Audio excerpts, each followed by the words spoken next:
ठीक है, मैं पवन आती हूं आपके पास। एक बार फिर से संजीव त्रिवेदी का रुख कर लेते हैं। संजीव, जो पवन जानकारी दे रहे हैं, देखिए अभी कंफर्मेशन तो नहीं मिला है। आप भी कह रहे हैं कि जिस प्लेन ने उड़ान भरी उसमें शेख हसीना हो सकती हैं, नहीं भी हो सकती हैं, लेकिन अभी कुछ गाड़ियां जरूर गई हैं, हिंडन एयरबेस के अंदर दाखिल हुई हैं। तो क्या इस बात की भी संभावना है कि बाय रोड भी उनको दिल्ली ले जाया जाए? शेख हसीना को किस तरीके की सिचुएशन बनती हुई आपको दिखाई दे रही है?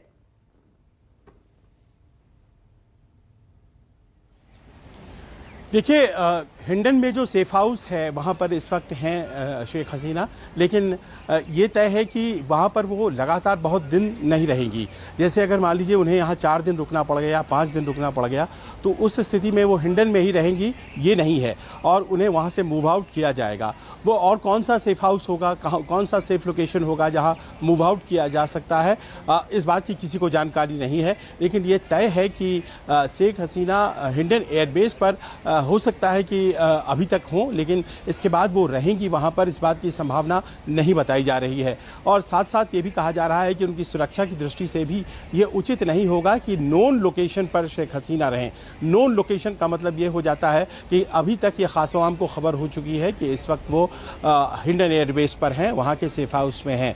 तो ये कोशिश हमेशा सिक्योरिटी प्रोटोकॉल की होती है कि वो उनको मूव आउट करे और ऐसे अनडिस्क्लोज लोकेशन पर ले जाए जहाँ किसी को पता नहीं हो। ऐसे में जबकि ये बड़ा स्पष्ट हो गया है कि बहुत जल्दी कोई देश अभी उनको राजनीतिक शरण देने जा रहा हो, इस बात की स्थिति अभी तक साफ नहीं हुई है। भारत में वो रह सकती हैं, भारत में रहना उनके लिए बहुत ज़्यादा दिन अनलाइकली है, क्योंकि सामरिक दृष्टि से न ये शेख हसीना के लिए बेहतर होगा और न ही भारत के लिए बेहतर होगा। और ऐसे में भारत उनकी तरफ से नेगोशिएट कर सकता है, उनकी तरफ से कोशिश कर सकता है मित्र देशों के कि क्या उनको राजनीतिक शरण कोई और देश दे सकता है। हमारी जो जानकारी है उसके अनुसार यूरोप के कुछ देश जाहिर है जो इंग्लैंड के अलावा हैं, वहाँ भी कोशिशें हो रही हैं। उसमें एक देश फिनलैंड है जहाँ पर कोशिश हो रही है। इसके अलावा एक और देश जिसके बारे में बात कही जा रही है वो है बेलोरसिया। अब देखिए, बेलोरसिया एक इंडिपेंडेंट कंट्री है और बेलोरसिया में एक बांग्लादेशी बिजनेसमैन का बहुत बड़ा बिजनेस एम्पायर है,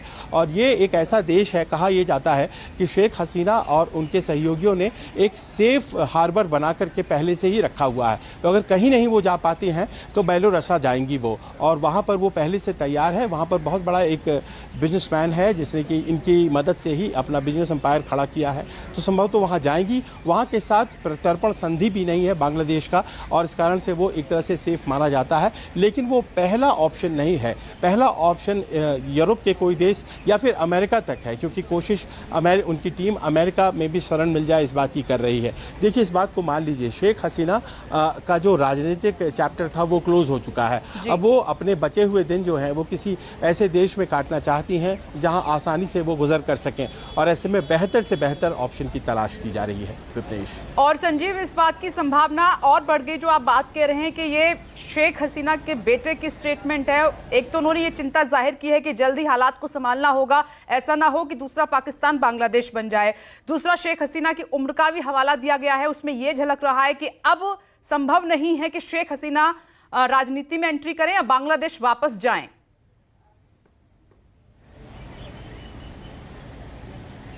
देखिए, अगर फैमिली ट्री को देखें आप शेख हसीना की, तो वो एक ऐसी आखिरी किरदार थी जो वहाँ की राजनीति में सक्रिय थी और शायद वहाँ की राजनीति में अगले कुछ साल बने रहना चाहती थी।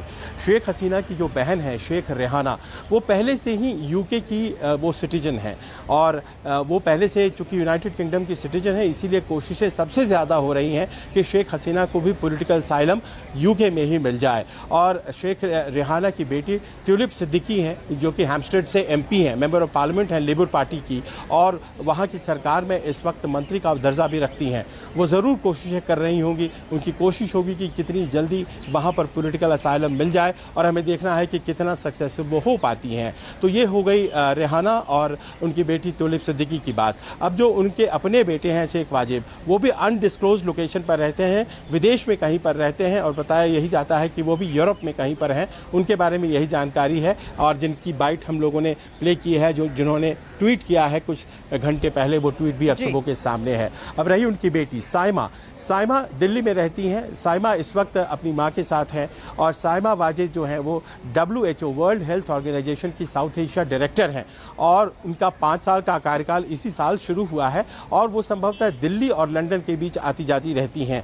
तो यही कारण है कि वो दिल्ली में रहना चाहती हैं शेख हसीना, क्योंकि उनकी बेटी जिनकी ऑफिस यहाँ पर है उनकी सुरक्षा को खतरा हो सकता है और इस लिहाज से भी शेख हसीना भारत में नहीं रहना चाहती हैं। तो इतने ही परिवार के लोग बचे हुए हैं शेख हसीना के और सब के सब बांग्लादेश से बाहर है और इसीलिए कहा यह जा रहा है कि आवामी लीग की राजनीति तो चलती रहेगी, लेकिन उसमें शेख हसीना वापस लौटेंगी या उनका परिवार का कोई सदस्य वापस लौटेगा, इस बात की संभावना कम है।